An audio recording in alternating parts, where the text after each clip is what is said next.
Hello and welcome to our Lakeside chat. We are David Wofford and Katie Noonan, co-chairs of the Rotary Nature Center Friends. And we're so happy that you can join us tonight. As we begin our program tonight, it's important for us to acknowledge that we are on stolen land, that Lake Merritt is part of Ohlone territory. We hear now from Corrina Gould, spokesperson for the Confederated Villages of Lisjan and co-founder of Sogorea Te Land Trust. Good afternoon, relatives. My name is Corrina Gould. I am the spokesperson for the Confederated Villages of Lisjan. We are here today at what most folks think of as Lake Merritt. We are in the territory of Huichin. Huichin is actually a territory that encompasses 6 Bay Area cities: Oakland, Berkeley, Alameda, Emeryville, Albany, and Piedmont. And so this is a place that my ancestors have been since the beginning of time. And this was a place of abundance. I'm so happy that people from all walks of life that now come into our territory can enjoy this beautiful place that my ancestors have enjoyed since the beginning of time. My relationship to the land that I have been born to, raising my children and grandchildren here, has been to tell the story, the truth of what happened on this land before other people came here. I'm hoping that as we begin to learn these lessons of fires in California, the pandemic that's happening, that human beings come back to living in reciprocity with the earth. Thank you. So we are going to move as swiftly as we can to get into our program tonight. We need to remind everyone here in the room how happy we are to see so many people from all walks of life, from all over the Bay Area, tuning into our show tonight. Rotary Nature Center Friends is an independent, all-volunteer 501c3 nonprofit, and we engage in real science and stewardship activities, bringing people and nature together in the heart of downtown Oakland. Yeah, we could not do what we do without the help of all of our wonderful supporters, and we want to give them a shout out. We appreciate all of the support that people have given us. And now I'm going to turn the mic over to Betsy Schultz, who has a special is really great to have her be our person to introduce Corrina. So Betsy, you have the mic. Thank you. It's my pleasure to introduce Corrina. I've had the pleasure of knowing Corrina for over 40 years. First at the Emiliano Zapata Street Academy, where she was a student and I was a teacher. Later, we were colleagues when she returned as a staff member at Street Academy. Later, we served on the Street Academy Foundation Board together. So just a little about Corrina. While in high school, she was involved with American Friends Service Committee's Peace and Justice Organizing Committee. For 12 years, she was on staff of the American Indian Child Resource Center, providing programs for Native students in Oakland. Later, she and Janelle LaRose co-founded IPOC, Indian People Organizing for Change. And in the early 2000s, they organized shell mound walks to bring awareness of the hundreds of shell mounds that had existed in the Bay Area and the history and culture of the Ohlone people that the shell mounds represented. And in 2011, they were involved in a 109-day sit-in at Sogorea Te in Vacaville. This led to the formation of Sogorea Te Land Trust in 2012. It's an urban, women-led land trust with the goal of rematriation, facilitating the return of Indigenous land to Indigenous stewardship. The City of Oakland has returned land in Joaquin Miller Park, and in 2020, Sogorea Te was successful in getting the West Berkeley Shell Mound returned. So it's my pleasure to introduce our speaker. Corrina's the spokesperson for the Confederated Village of Lisjan, and she is the mother of 3 and the grandmother of 4. 5. 5 now? Oops. Yeah. Dad. Sorry, grandmother of 5. And you need to update your website. I do. Has been working to protect the sacred burial sites of her ancestors throughout the Bay for decades. So, Corrina, you're on. Thank you so much, Betsy. Thank you, Katie, for inviting me, and thank you all for being out there on a Friday evening and wanting to participate in this conversation. And I hope it brings a conversation. I was stuck trying to find a picture, and so my good friend Janella has always talked about all of these things that happen astrologically, and we're in a retrograde right now, and computers fall apart and all kinds of things happen and miscommunications, and so I couldn't find a picture that I wanted, but I'll talk about the place. So I'm going to do a slideshow because I hate being a talking head. And some of you may have been at my talks, and some of the information is probably similar. And I like to start off with the history, because it didn't start with the land trust, and it didn't start with the Confederated Villages of Lashawn Nation, but it started with the history of the Bay Area that many of us don't get to actually fully hear, whether we grew up here in the Bay Area or we transplanted here from some other place. It's something that the school districts are working on really nicely with us right now to tell the true history, but we're also in kind of a weird place in our own history as we're trying to figure out how to tell the truth to history all the time in schools. So I'm going to share this slideshow and I'll get started.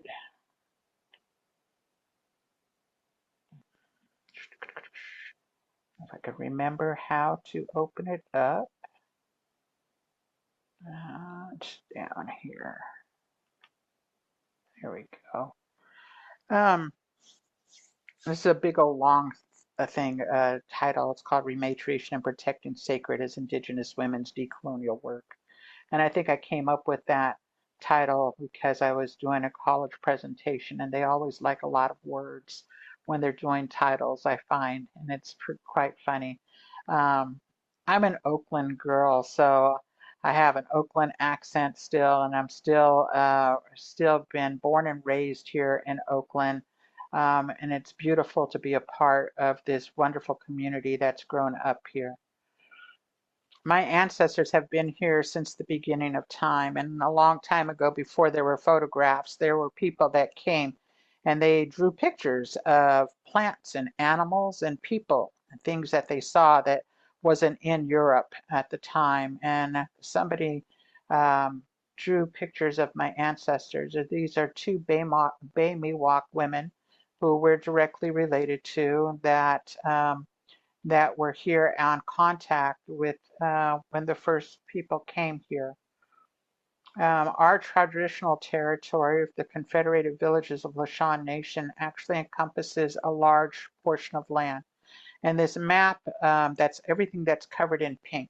So it's Alameda, Contra Costa, San Joaquin, parts of Solano, and Napa along the waterways. We are still caretakers of all of this land and water.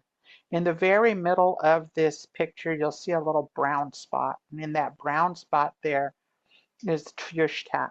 Tuyushtak is the mountain that we are born to. Many traditional people say that they are born to a mountain and a waterway. Our waterway is the Lashawn Waterway. And so that's where we get our name from. But this mountain was a mountain of creation, and people from all over the world have creation stories. People believe that in a big flood that happened in the world, and the same is true for us. When the flood was happening, we were on the top of our creators were on top, at the top of this mountain, and they created people, and those people went out in all the directions from that mountaintop, and they created what is now known generically as the Ohlone people, the Bay Miwok people, the Plains Miwok, the Delta Yokut, and the Patwin people. And the Confederated Villages of Lashawn people are all of those people. And we were enslaved in different places in the Bay Area, and I'll talk a little bit about that. But I like to start off with this quote from Rowan White, who is a seed keeper and a Mohawk woman who has done a lot of important work around bringing back traditional farming. And it talks about my body as a cartography of stories of ancestors asking not to be forgotten. We are not a conquered people. When I think about this, though, I think about the cartography of the Bay Area. I think about our traditional lands. I think about places like Lake Merritt and what it would have looked like before all of the buildings were there and before it was actually a lake, and how that changed. And if we soften our eyes and our gaze outside when we go and walk around our neighborhoods or in places that we frequent, we can see that under this landscape of cement and asphalt and buildings, that there are waterways that have been culverted, and that there are hills and slopes, and we can begin to think of what it might have been like a couple of hundred years ago here in the Bay Area. There was 3 waves of genocide that came through the Bay Area, and we talk about this in a very different way when we're in 4th grade history. And there was a mission system that was brought here, and the mission system started in San Diego, and it worked its way up to Solano. And there were 21 missions that were placed here in the Bay Area. There were a couple that my ancestors were enslaved at. We were enslaved at in Mission Dolores. Oh, see, Mission Dolores in San Francisco, and Mission San Jose and Fremont, California. So my ancestors were directly pulled from many different village sites and all of that different territory, and were brought into these places. Now, these places weren't built by the Spaniards or the Spanish soldiers. They were actually built by the enslavement of Native people, who were forced then to build their own prison systems. These prison systems lasted for 99 years, and in that time, language was the traditional languages of people were taken away, their rights of spirituality, the way that they ate. And you can imagine that people got really sick inside of these places. And so we talk about COVID that we're just coming through, but our ancestors went through a lot of different sicknesses that were brought over by Europeans that we weren't able to deal with. And so we're talking about things like influenza and scarlet fever. We're talking about syphilis.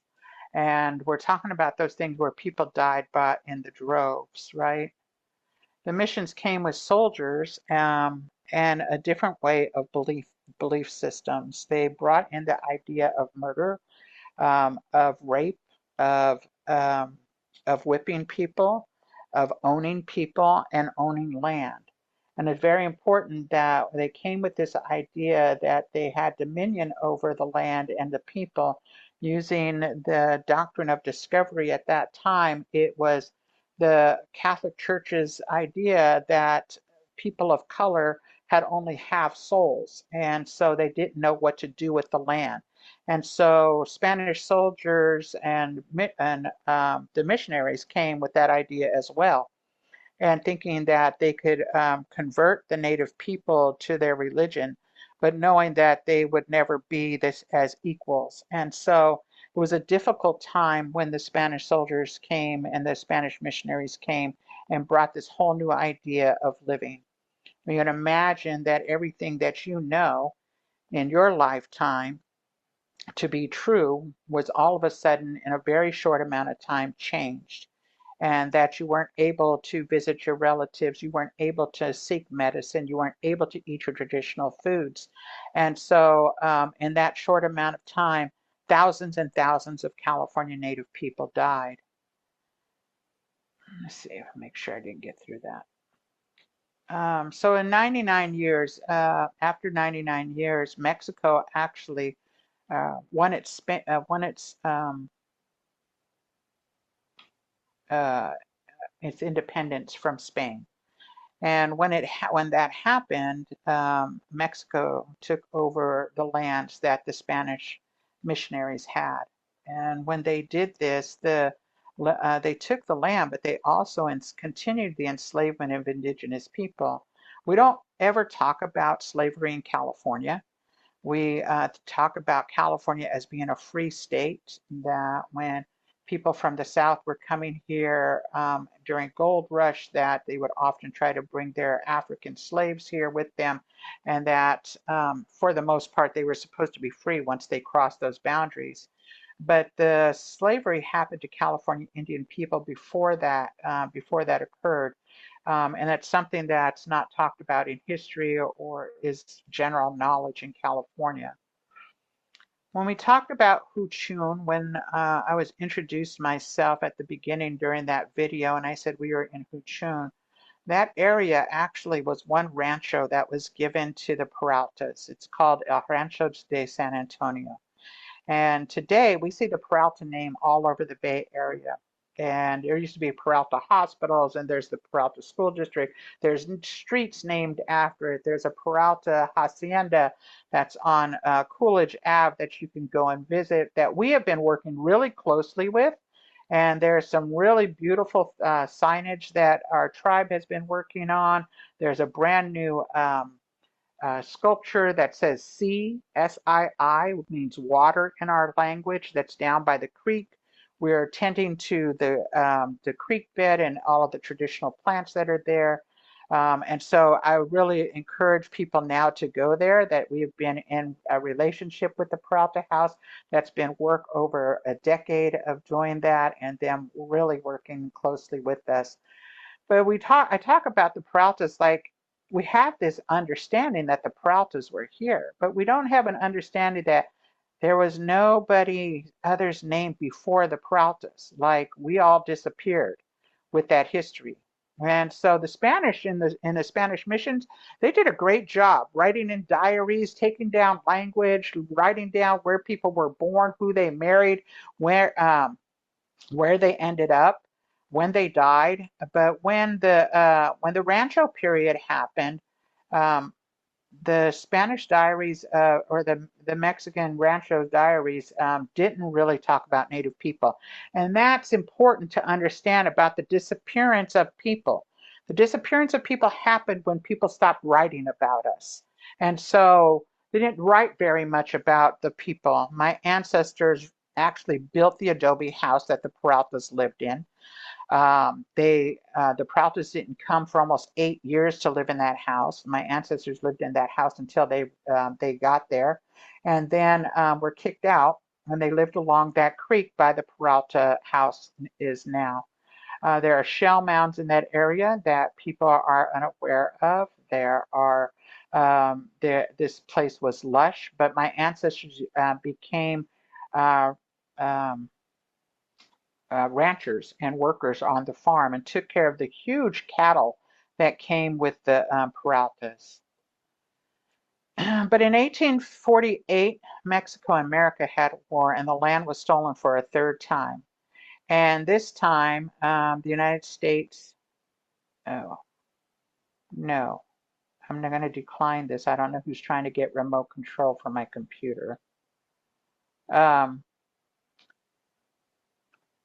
This time, the land was stolen for a third time, and the United States, instead of slavery, was really looking about mass extermination of California Indians.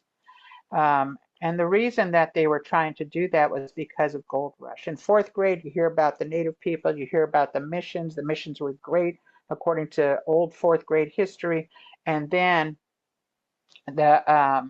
gold rush happens, and you hear about this onslaught of all these people coming to find gold, but you begin to not hear about Native people.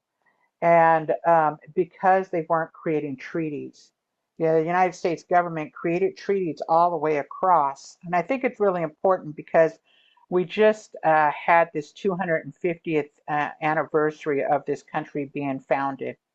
And in 1776, it's important to understand California is much different than the rest of the country. In 1776, when they were signing the Declaration of Independence, it was the same year that Mission Dolores in San Francisco was being built. Two different colonizations happening at the same time on different parts of the country. And so sometimes we think about it as a whole, that the United States was a whole thing that was happening, but it wasn't. They didn't actually get here until 1848. And that's when they decided to start exterminating Native people and not creating treaties. California actually spent $1.4 million killing California Native people, backed by federal dollars. Native people were killed $5 a head and 25 cents an ear. Not everyone coming to the state of California looking for gold could find gold, but they could get together a bunch of buddies and go out what they called Black Sundays and go to find villages and kill Native people and get the bounty on their heads, and then take the children to the town squares and sell them off, and sometimes $250 to $300 for a little girl, $180 for a little boy. They also created these vagrancy laws, and it's really important to think about this when we're looking at the high impact of folks that are houseless right now. The state of California created these vagrancy laws for California natives. It made it illegal to speak against a white man in a court of law. So ranchers and miners and storekeepers were looking for free or cheap help, and they could take a native person off the street before a justice of the peace and say that they were vagrant.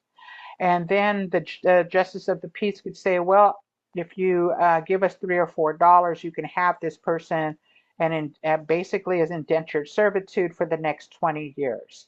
And so this whole state was built on the killing and the enslavement of California Native people, something that we don't talk about. Once that happened, there was this movement of trying to, they couldn't kill all Native people, not just in California, but all across the country. And those that survived were many children that were forcibly sent to boarding schools and Indian foster care. My auntie, who is one of the matriarchs and elders of our tribe, went to this boarding school. It's called Chemawa, and it still exists up in Oregon. And my and during right before COVID, she told myself and my nieces and my cousins a story that they had never heard before while they were growing up. But she tells a story about how she went to Chemawa boarding school and she was sent off to Indian foster care. And there's the children in school, they learned how to read and write, but for the most part, they were learning how to do labor jobs. And so the boys were learning how to work in concrete and brick building and bricklaying, and the girls were learning how to be housekeepers for the most part. My auntie was placed in a home in San Leandro. And she's told us the story of being placed in there when she was about 12 years old. She was placed in a home in San Leandro where she cooked for them and cleaned for them and took care of their children and washed their clothes. And that this nice white family wanted to put her in school. And they went to the school district, and the school district said no because she was too dark. When we began to figure out what year that was about 1950 when that happened.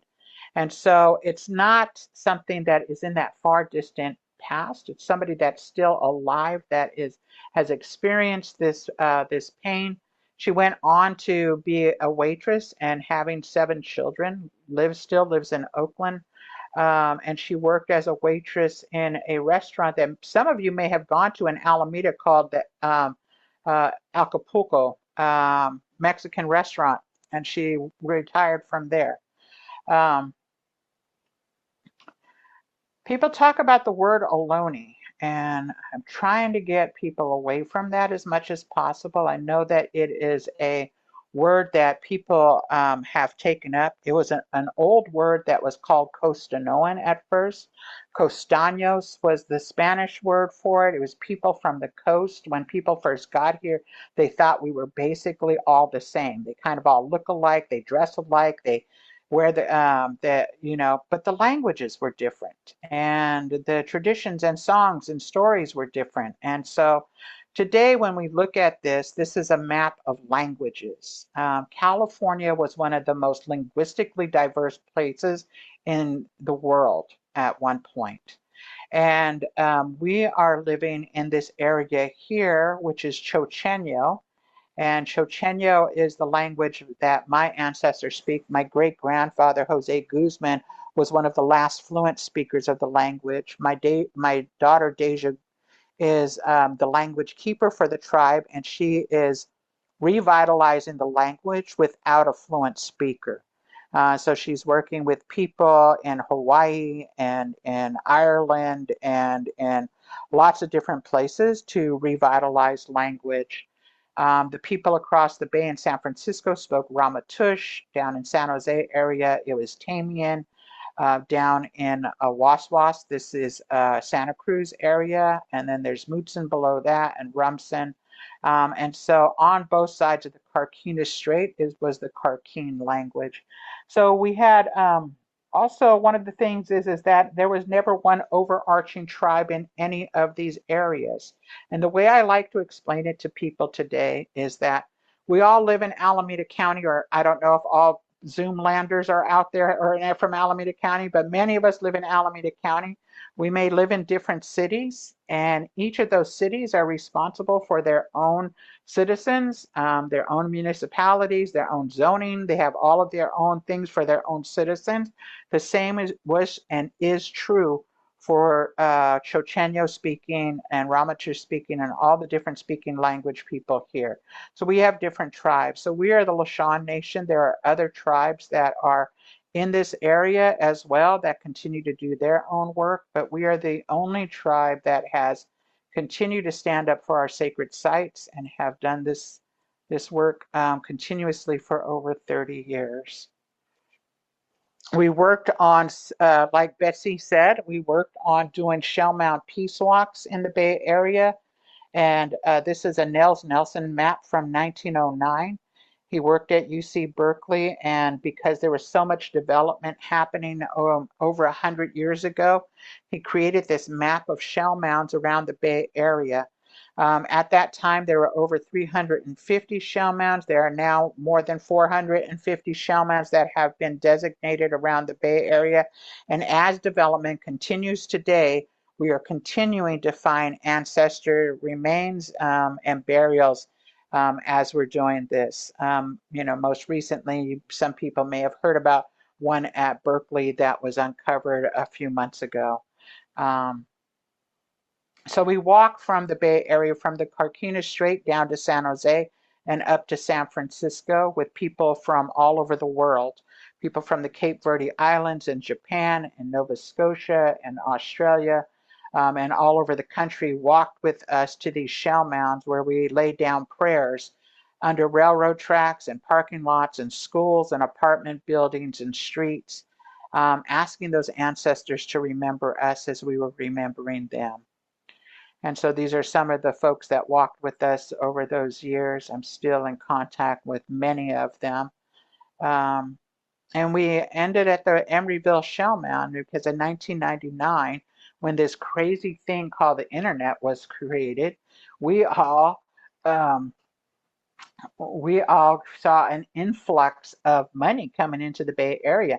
And crazy things happened. People started outbidding each other for apartments and houses and condos, and it pushed a lot of people out and a lot of development happening. Emeryville was this really poor little town in between Berkeley and Oakland, and it didn't have a lot of money. And I know that when I was growing up, there was always these old dilapidated buildings that were on the side, and so there was a brownfield there, and it would, every time it would rain, it would seep into Temescal Creek and out into the bay and create this big blob. They got some money to clean it up, and what they decided to do was to put a mall on top of it. They knew that it was the largest of the 350 shell mounds that ring the Bay Area, and they tore it down. UC Berkeley was there. You can see it at the top picture with a steam shovel going for it up there.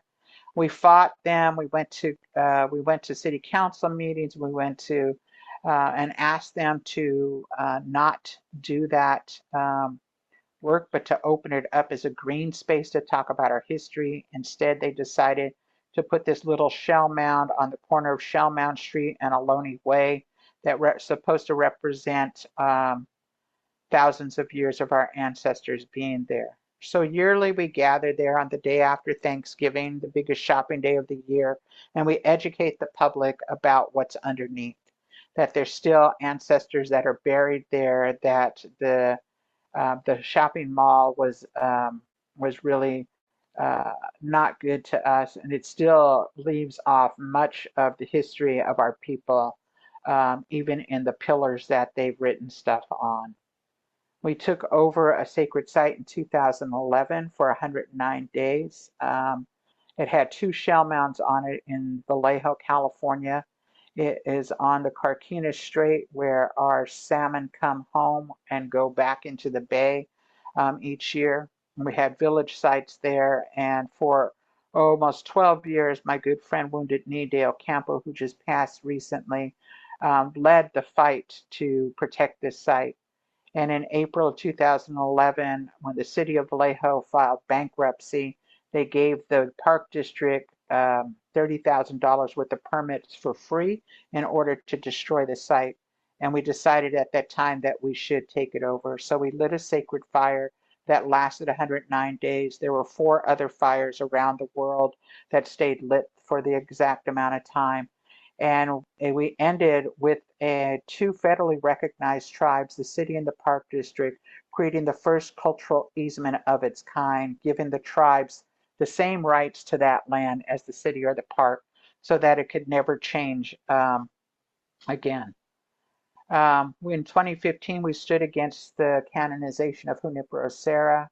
I am a recovering Catholic, and um, we know that in Catholicism, that when someone is a saint, that you pray for them to intercede on your behalf for miracles. We could not possibly imagine that this man who brought the first 9 of the 21 missions into California, including the 2 that my ancestors were enslaved in, that we could actually pray to this person to intercede on our behalf. And so there was a nationwide campaign to stop this man from becoming a saint, and we lost that. The Catholic Church allowed that to happen, but what happened instead was that California natives came together to talk about and continue to talk about the genocide that happened because of those places. Because of all this, Sogorea Te Land Trust was created. It was a dream that happened when we were at our village site in Vallejo called Sogorea Te, that people from all walks of life came and they actually lived on that site. And they prayed together every morning, and they protected something that was more than themselves. People from outside brought food and water, and it was a place that we could begin to see each other as human beings again.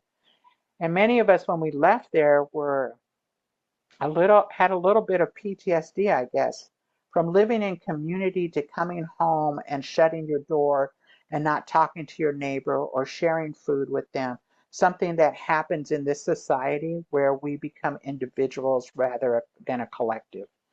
And Janella and I talked about what would it be to actually recreate some of those spaces in this urban area. And so the idea of the first urban Indigenous women-led land trust was created. And when we talk about rematriation is to restore a living culture to its rightful place on Mother Earth, or to restore a people to a spiritual way of life in sacred relationship with their ancestral lands without external interference. As a concept, rematriation acknowledges that our ancestors lived in a spiritual relationship with our lands for thousands of years, and that we have a sacred duty to maintain that relationship for the benefit of our future generations. Way before we thought of the word or thought of it, we looked this up. Janella found this word, and it fit what exactly we were trying to do. As urban Indigenous people, people that had moved here through forced relocation programs of the United States, the Bay Area has one of the highest concentrations of Native people, intertribal Native people living here outside of Navajo Nation, which is something that you can't see. And what we are blind to sometimes when we're walking around the street. I just had my eyes checked right before I came, right before this presentation, and I met a Suquamish woman who was working in the eye doctor place that I had never met. People are all over the place, and we just never know. I think that this is important too, that we talk about this definition without external interference. And what does that mean without external interference? Before Sogorea Te Land Trust was created, when we were doing our peace walks around the Bay Area, we often ended up at Coyote Hills at East Bay Regional Park District. And we couldn't be there and stay there without doing a presentation to the public. Even though we had walked 18 miles that day and were dead tired, in order for us to even be on the land that was ours, we had to have this. So that's the kind of external interference. The other thing is that before the land trust, Lishan people had no place to pray. There was no land base. There was nobody. I own a home that's a Habitat for Humanity home. My auntie owns a home, and no other tribal members own a home or a restaurant or a store or anything else, right? So to be displaced in your own homeland, to basically become homeless in your own homeland, to have to ask permission to be at a park to gather or to pray, to ask private landowners if you could go onto their site. So it was important for us to think about what does it mean without external interference. And that really did sit with us about creating a land trust. And this first piece of land that came back to us in 2016 is in deep East Oakland on 105th Avenue as a part of the land that Planting Justice holds. It's an organic nursery that held this land and went to Standing Rock in 2016. If you don't know about Standing Rock, look it up after our presentation or later on. But Standing Rock was a huge gathering of indigenous people that were trying to stop a pipeline from going underneath the river. These folks had gone there and found out that they needed to work with indigenous people on whose land they lived on. And they contacted us and they invited us to have this quarter acre of land that was left that was full of junk at the time. So it's just this part where these people are standing here. It's not the entire site. So we were a little weirded out about it. We didn't know how to take it. And we said, well, we don't have a relationship with you, so we'll build one. And Janella LaRose worked with them and worked on that site and cleaned up the transmissions and barbed wire and all that other stuff that was there over a year to see if we would actually take the land. And we finally did. We built good relationships with the people that were working in that organic farm, women and men that had been formerly incarcerated or newly migrated to this country. And 5 years ago, we put up the first arbor in our territory. An arbor is our traditional dance place, a traditional place where we have ceremony. And this is the women's log that's going up. We had a men's log, a children's log, an elder's log, and a two-spirit non-binary log. And then all the other logs went up. We created the first arbor in our territory in 250 years, a place that we can pray without external interference, a place that my grandchildren have had birthday parties, and we have welcomed guests from Australia and New Zealand and all over the world, a place where a young man coming out of San Quentin asked to come and pray at our fire before he went home, a place where I married my daughter and my son-in-law during COVID, that this place has become the hearth of our community. And it's right over right near 98th Ave exit. You can't see it from the freeway. And it's a place that is depressed in a lot of ways, but it's become a really beautiful place for us. We grow California natives there and have created our first Hemeka system there. We're restoring our language and our culture again, and we built our first Thule canoe in over 100 years that was put on our waterways. We support people that are doing work to bring back their traditional ways, and the Run for Salmon is in its 11th year, and we have been working with the Winnemem-Wintu, who are the voice for the salmon from their territory up in Mount Shasta, and they do a run every year from our territory up to Mount Shasta or the other way around. And so we've been happy to be supporting them. The land takes care of us, and we're taking care of the land as well. And we invite people from all walks of life to come out and put their hands in the soil and to grow things with us and to dream with us about what this world could be if we lived in community and not isolated. And we work with the city of Berkeley, who recognizes on their streets and in their signage that this is Ohlone territory. They work with us closely over almost a decade for the West Berkeley Shell Mound. During COVID, we worked with a beautiful Japanese artist that helped to create this park called Oakway Park in Richmond, which is the first park in open space that we are the caretakers of that land, and we are the only ones that get to gather the medicines that we have planted there without external interference again. We changed the name of Andrew Jackson Park in Alameda, which was a known Indian killer, to Chochenyo Park, uplifting the language of our people in this territory. And the city of Albany also raised our traditional flag over the city and changed their signage as well, going into the city of Albany. The city of Oakland returned almost 4 acres of land to us with a dream for us to take care of this land in a different way. We have a dream to maybe put a cultural center up there. Um, if you guys know bikers, I need your help. We are trying to take care of this land and to revitalize it and to bring back California natives. We are fighting back the acacias. We have worked with CAL FIRE to take out dead trees and things that don't need to be there. When Joaquin Miller had this dream of reforesting the hills, they planted things that should not have been there. And so now we're trying to take them out. And we're trying to take care of it in a good way. Many of us are afraid of fires, and Joaquin Miller Park is 500 acres that needs a lot of tending to. We're hoping that the 4 acres that we're taking care of will begin to create a landslide of them taking out things that don't need to be there.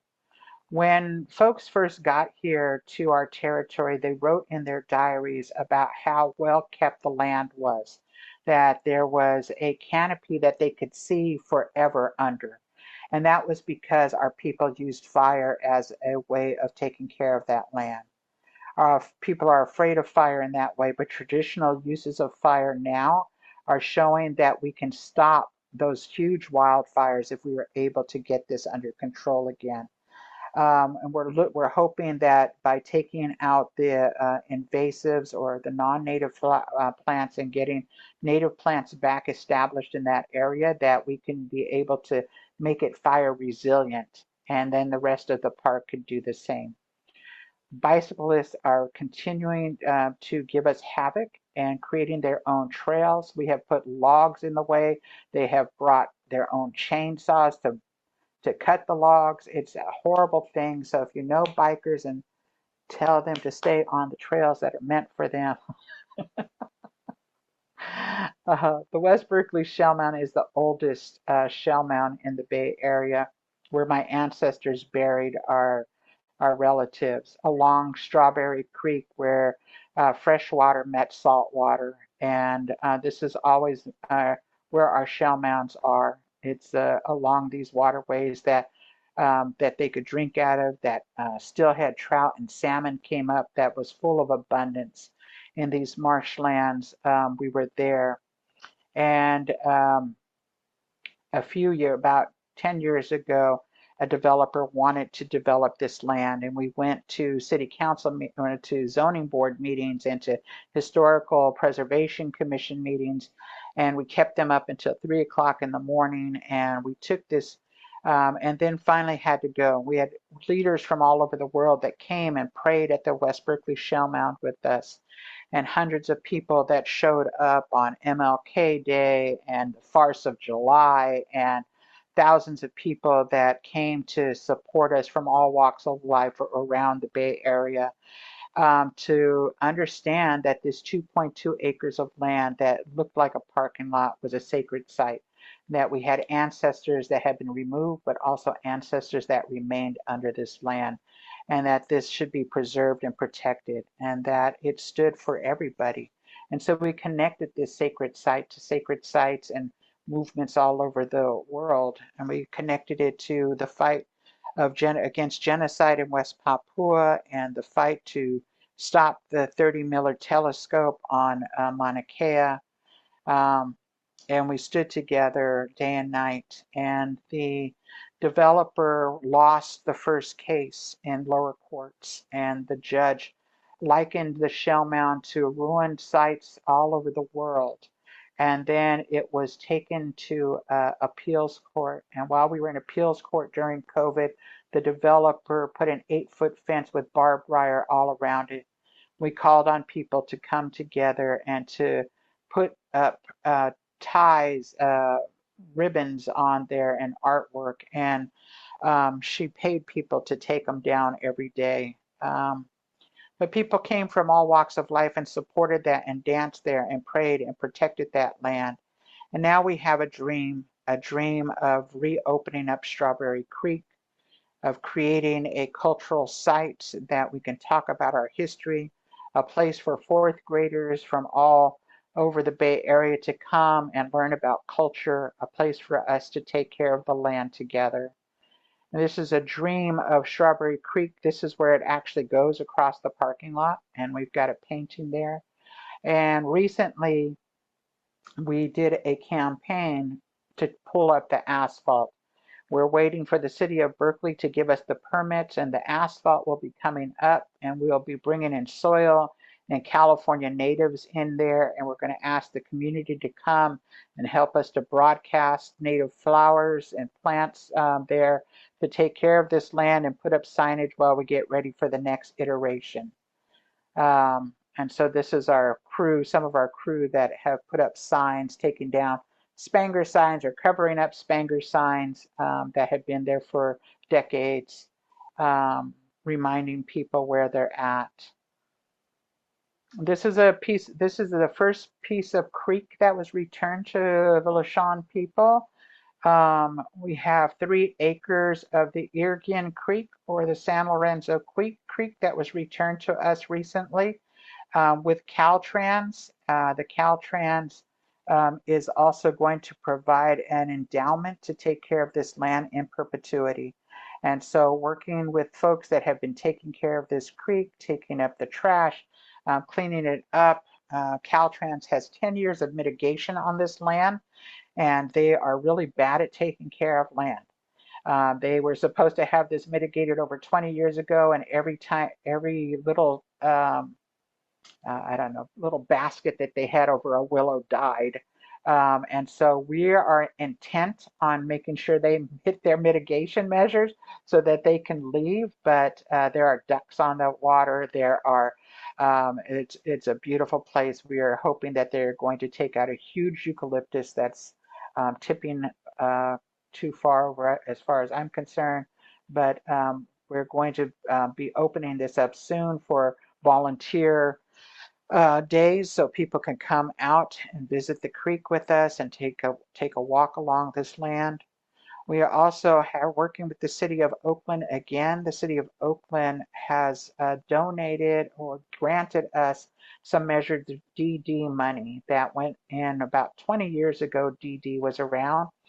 They had a very small amount of money left over, and they wanted to use it in the right way. There is a owner of some land at the headwaters of Salsa Creek that is selling this land, and we will become the caretakers pretty soon of the headwaters of Salsa Creek. This is a beautiful land where you can walk on, not too far, but you can walk to the headwaters of Salsa Creek and a little bit further than that, but most of it is steep incline. and it's got beautiful oak trees and lots of native plants that are still there because it's been privately owned and really well taken care of. And so we're hoping that we'll have some friends of Salsa Creek and other folks out there soon to get rid of the French broom or Scottish broom. I can't remember what it is, but some of that broom stuff that's not any good, helping us to get our hands in the soil again pretty soon. We are all here, Sogorea Te Land Trust, and these are tribal members. And this is my auntie right here that I told the story about that was in San Leandro when she was 12 years old. We are still working to do our ancestral calling, what we call our Wakamimu, to take care of the land and be in relationship with everything that's alive here. We depend on people just like you who call this now their home, to work in relationship with us to make sure that the next 7 generations of people have good water to drink and good air to breathe, good soil to grow food and medicine in, and a relationship with fire that makes us unafraid. Thank you.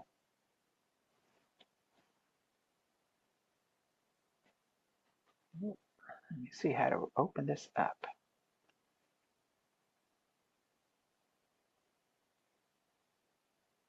Wow, thank you, Corrina. Here we go. I'm David Wofford, one of the co-chairs, or the co-chair, with Katie Noonan of the Rotary Nature Center Friend. And we're so excited to have you with us this evening. And your talk was wonderful and filled with tremendous information and experience, both our human experience and the experience that you have found as a descendant of the natives that were here. So thank you again very much. Thank you.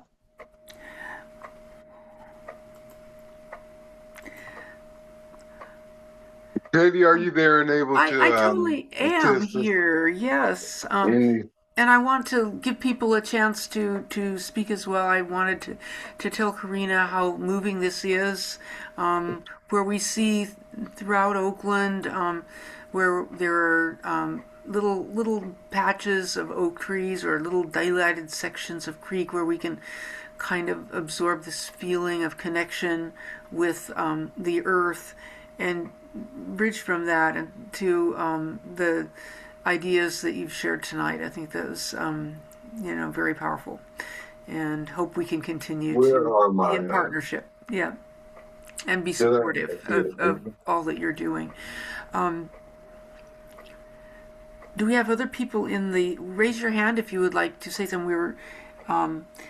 We've actually gone over our time limit, but maybe we could take 1 or 2 questions, and then we could also share with Corrina your any questions and thoughts that you have after she has to leave.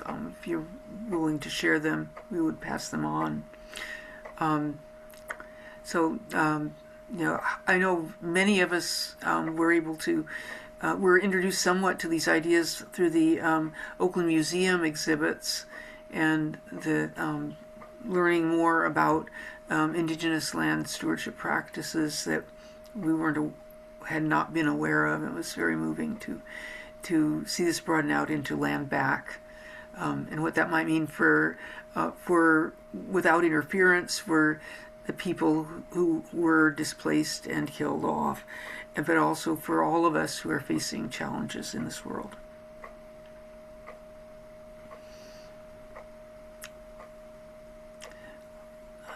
If anyone wants to ask a question, you could put it in the chat, or you could push the react button, and there's an option to raise hand, and we'll be able to get you. So we have Allison who, go ahead, Allison, and unmute, please. Okay. Can you hear me? Yes. Yes. Thank you. I would like to know, Corrina, thank you very much for this very inspiring talk and informative. I'd like to know how we in the community can help with volunteering for some of the projects you mentioned. Absolutely. Thank you so much, Allison, for that question. If you will email volunteers@rematriatetheland.org, volunteer@rematriatetheland.org, I can put it in the chat. You can get on the, I think it's without the S. I think it's just volunteer. You can get signed up, and they will, when we have, I think there are at least 1 or 2 opportunities a week for people to come out to the different sites. One of the sites that I couldn't find the picture of is called Penontok, which means place of the bees. We have 2 plots of land on Ashby. It used to be the Ashby Gardens, and we took the land and are working with Ashby Gardeners still.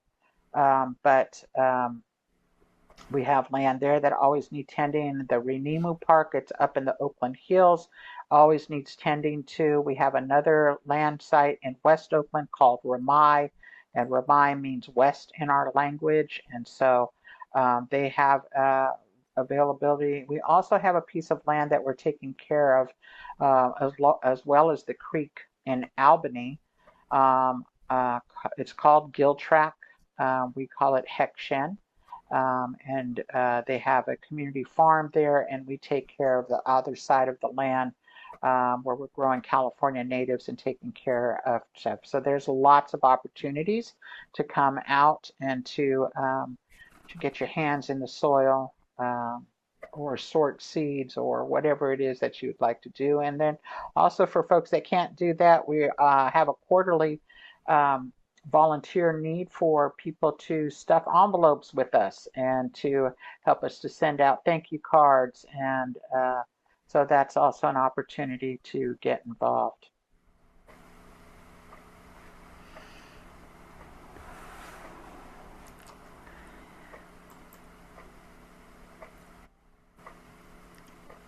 Joy had a question. Do you want to ask it, Joy, about the schools?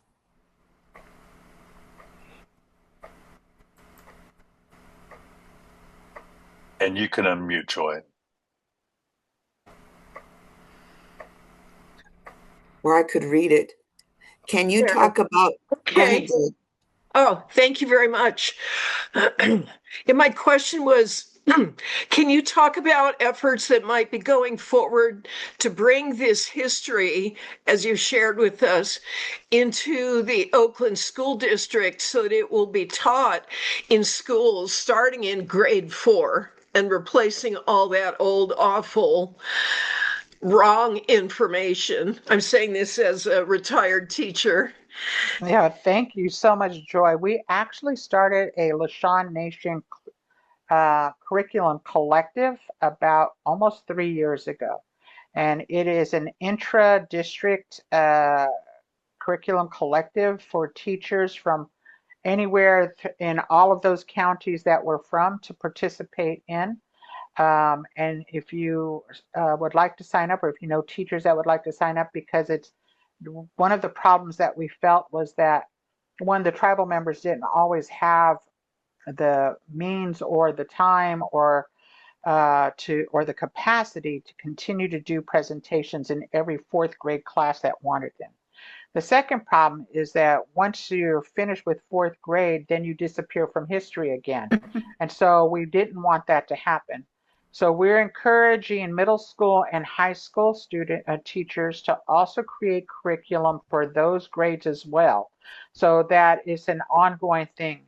Eventually, what we would like to do was to create an internship for high school students to participate on the land with us when they get to a certain age. And so those are ongoing things that are happening.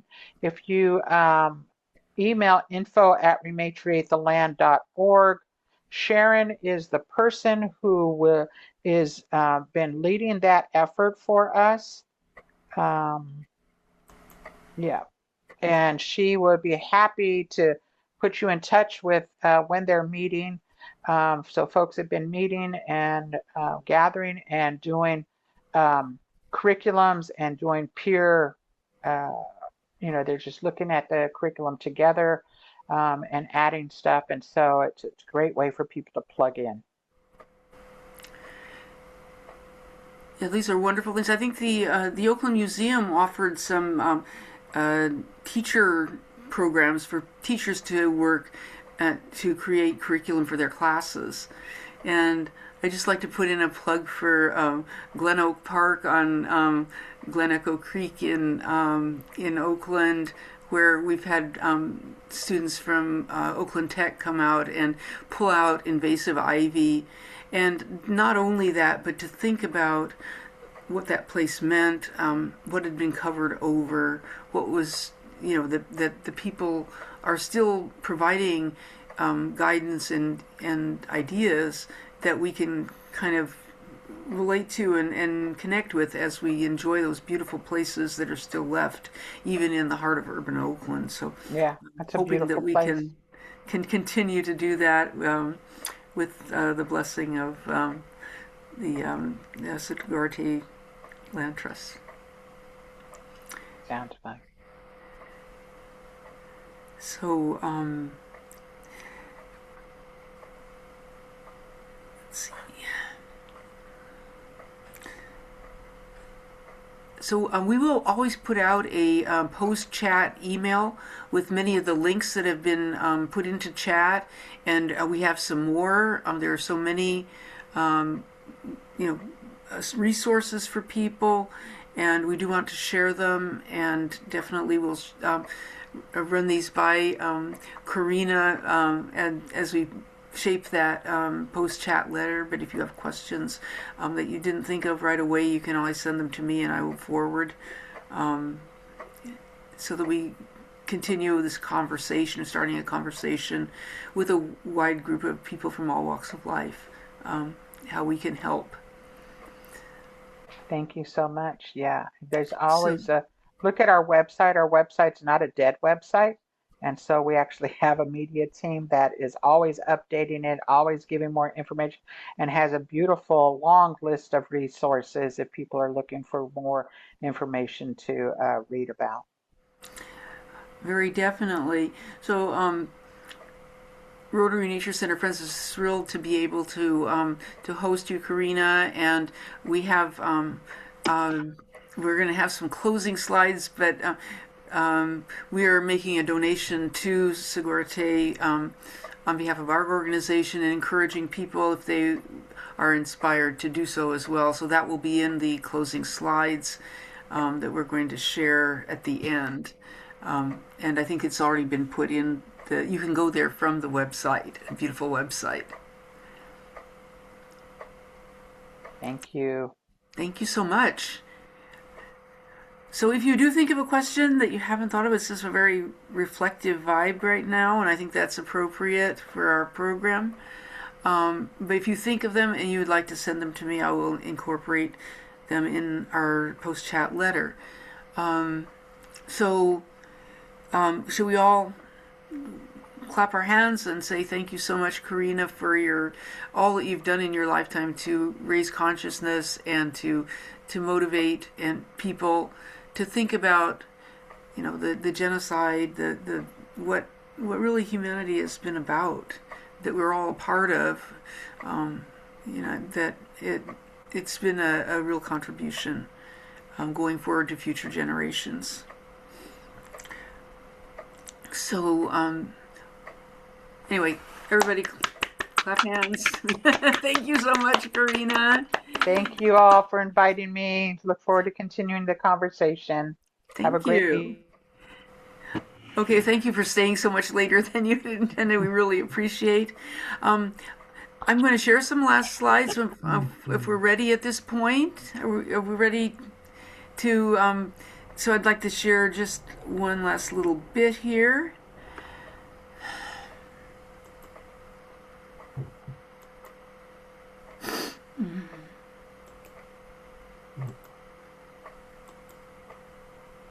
Nope, I didn't want to share that.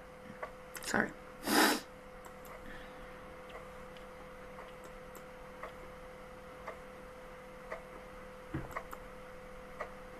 Okay, here we go. Thank you all for your patience.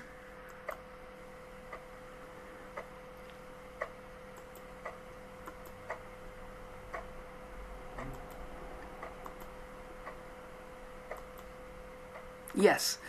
Okay, so here's where you can go to the Corrina's website, to the Sogorea Te Land Trust website, and you can find out all the wonderful things she was describing, including how to give Shumi a voluntary gift and people, non-Indigenous people living on Indigenous land. We wanted to thank everybody for being here, especially Corrina and all of the many helpers that we have had over the past year who has allowed Rotary Nature Center Friends to continue our Lakeside Chat programs. And so, as I said, we encourage everybody to become involved in this conversation and to continue it past this evening. If you enjoy what we do, we also would be happy to have donations to Rotary Nature Center Friends so that we can continue our in-person programs with young people and old people and everybody in Oakland. We are hosting a California Naturalist course this fall, and we'll be definitely including all of the wonderful information and stories that Corrina has shared in that program. So you can sign up here and find out more about it. Our programs are recorded and rebroadcast by KTOP TV every Sunday night from 6 to 7 p.m. The first 2 Sundays of the month are for older programs, Golden Oldies, and the last 2 will be the current program that has been recorded and lightly edited for that program. We want to tell everybody about what's coming up. So on August 7th, we are going to host a Lakeside Chat about Lake Merritt water quality. How's it doing? With Eli Kirsch, a certified lake manager and president of the Lake Tech Corporation, currently working with the City of Oakland on the Lake Merritt Water Quality Management Plan. We also would like everyone to be aware of a meeting with the water boards to catch people up on their work that they have done monitoring and trying to figure out how to support good water quality in Lake Merritt. Also, in September, we have a Lakeside Chat. This is not on the first Monday. It's going to be on the second, not on the first Friday, on the second Friday with Andrew Alden. It's going to talk about 2 Oakland lakes, Lake Merritt and Lake Temescal, and that will be a treat. We continue to do our plankton monitoring now through the summer with our youth partner groups, and that happens every week. We just did it today. Biodiversity Day is coming, and we will host a table at Lake Merritt. Creek to Bay Day, we will be working at Lake Merritt, planting natives and removing invasives at the Sailboat House Marsh, picking up trash, of course, and other stewardship activities. And we are partnering with the community at Oak Glen Park on Glen Echo Tree, one of the major tributaries that's daylighted for some portion of its run, and beautiful area of mixed oak woodland, mixed evergreen woodland in Oakland. We would like to let everybody know that we do have programs, and if you're interested, you should contact us for bird watching, nature walks, native plant identification, weeding and planting, and testing the water. We thank all of our volunteers. We thank the Frederick E. Hart Foundation for Educational Opportunity. So, been a very strong supporter, especially of Lakeside Chats. And our producer is Rob Lamone. David and I are co-chairs, and we're an all-volunteer nonprofit. So I think that brings us to a wonderful close to our slides. And I want to thank you all for being here. And we will be sending you a post-chat email. If you have any questions, send them to Katie Noonan, ktnoon@aol.com. And I will respond in due course. If you got a prize, contact me, and we will arrange to get your prize to you. It sometimes takes a little while to get it all together, but we always deliver, so yeah. Okay, so thank you everyone for a wonderful evening. It was very meaningful, and we appreciate your being here with us tonight. Bye now.